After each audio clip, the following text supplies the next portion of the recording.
Everyone, రేపు శ్రావణ శుక్రవారం కదా! షాపింగ్ చేసేసారా అందరూను?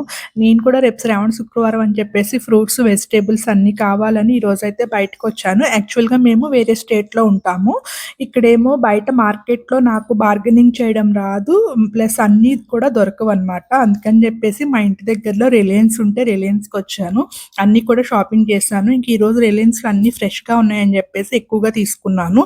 ఒక్కొక్క రోజు అన్నీ బాగా ఫ్రెష్‌గా దొరుకుతాయి. ఆ దొరికిన రోజు ఎక్కువ తీసుకుంటా. ఒక్కొక్క రోజు అసల ఏమన్నా కావాలని వెళ్ళినా కూడా బాగా ఫ్రెష్‌గా అనిపించవు. అది చాలా చండాలంగా కనిపిస్తా ఉంటాయన్నమాట. ఇంక అలాంటప్పుడు తీసుకోను. ఫ్రెష్‌గా ఉన్న రోజే తీసుకుంటాను.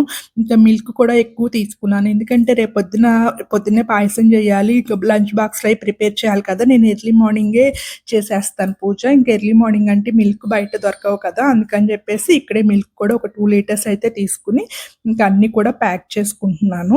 యాక్చువల్‌గా మా హస్బెండ్ ఉన్నప్పుడు వస్తాము. బట్ ఆయన కొంచెం బిజీ ఉన్నారు. ఇంకా ఆయనకి అవ్వట్లేదు. ఈరోజు నేను తీసుకెళ్ళిపోదాం అని జెప్పేసి నేనే వచ్చాను. ఇంక అన్ని షాపింగ్ అయితే చేశాను. ఇంక అన్నీ కూడా ప్యాక్ చేసుకొని బయలుదేరడమే. ఇంకా నాకు స్కూటీ ఉంటది కాబట్టి దాని మీద అయితే ఇవన్నీ కూడా పెట్టుకొని తీసుకెళ్ళిపోవడమేను. Thank you for all. Please like, share and subscribe to my channel.